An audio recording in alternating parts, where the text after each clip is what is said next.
Hi guys, it's me, CK of CCake. So another day, another week na naman tayo. So samahan nyo nga pala akong gawin tong 2-tier cake na Enchanted Garden theme. Halos 4 na araw ko nga tong ginawa at talagang sinimulan ko muna sa flowers kasi alam kong matagal gumawa ng flowers. So yun, parang yung 2 araw ko is ginugol ko lang sa paggawa nitong mga flowers. Hindi pa ako super expert sa pagpa-flowers. So ayan, nag-experiment ako kung anong magagawa ko sa mga petal cutters na meron ako. Though yung Sakura is from demo ni Chef Jackie. So, ayun. Sobrang laking tulong talaga pag uma-attend ng mga demos. Etong isang flower na ginawa ko, hindi ko alam kung ano siya, pero nagmukha siyang gumamela. So, ayun. Ang cute naman ang kinalabasan. Anyway, story time nga. Kasi, bali 4 days ko nga ginawa to, pero dun sa last day, nahirapan pa rin ako and ang tagal ko siya bago nabuo. Ayun. So, before delivery, sobrang lutang ko na and pagod ko. Nakalimutan kong ipasettle kay client yung remaining balance before releasing the cake, which is never ko nang ginagawa kasi ayoko na yung napadala ko na yung cake tas maghahabol ako para sa remaining balance. Though may tiwala ako kay client kasi si client ko is very on time magbayad and galante rin naman talaga. Kilala ko siya kasi schoolmate ko naman siya. And may tiwala talaga ako sa kanya. Alam ko magbabayad siya. Pero ito na yung pinaka story time. Noon kasi may experience na akong ganito. May isa akong client na kinuha niya ako for a brand para gumawa ng specific dessert para doon sa event nila. Kumbaga parang bridge siya. May client din siya na magpapagawa ganyan-ganyan. So, malaking brand yun. Naging okay yung transaction namin. And so, nagkatiwala naman ako sa kanya. So, after a year, personal na siyang nag-order sa akin. So, yung cake na papagawa niya is para sa kanya na.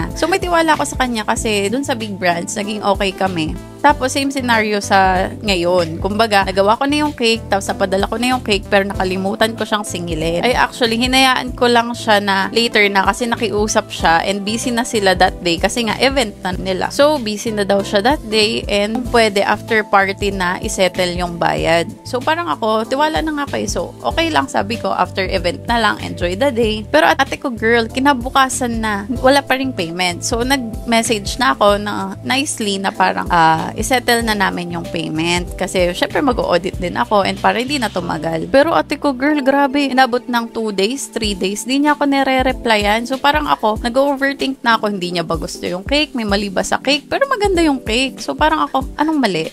Tapos, inabot kami ng pang 5 araw na wala pa ring reply. Tapos, parang pang 1 week na, ako na yung nahihiyang maningil. Alam mo yun, nahihiya ako, pero at the same time, nanghihinayang ko doon sa ginawa ko. Kaya, alam kong kailangan ko siyang singilin. Ayun, after a week, sa kanya lang ako binayaran. Alam mo yun, hindi ko magets kung bakit pinahirapan niya akong maningil. So yun, from that day, talaga sabi ko, grabe, hindi na talaga pwedeng mag-release ng cake nang hindi nagbabayad. Kasi ako yung nahihiya maningil. At ayun, lesson learned sa akin and para sa atin na ring lahat na kung magbebenta kayo ng cake, magpa-doubt payment kayo and then before releasing the cake, kailangan bayaran yung remaining balance. Kundi, kasi kayo yung maghahabol and mahihirapan din talaga kayo. So yun, dito naman sa Enchanted cake na to, naalala ko lang yung experience na yun. Kasi nga, parang after na tong event na to, hindi ako nireplyan ni client. Pero, ang nasa isip ko lang nun, kilala ko kasi siya. So, parang iniisip ko ano nangyari sa kanya. Baka okay lang ba siya? Ganun yung thinking ko. Hindi ako naghahabol talaga na bayaran niya na ako. Pero yun nga, kinabukasan, umagang-umaga, nag-message siya agad sa akin. And then, nagmingi ng pasensya. Kasi nga, syempre, hindi niya na ako na-replyan after that. And then, sabi niya na deadbat yung phone niya after the party. And then, syempre, nagka-party-party. After naman nung message niya ngayon, nagsettle agad siya ng bill and yun,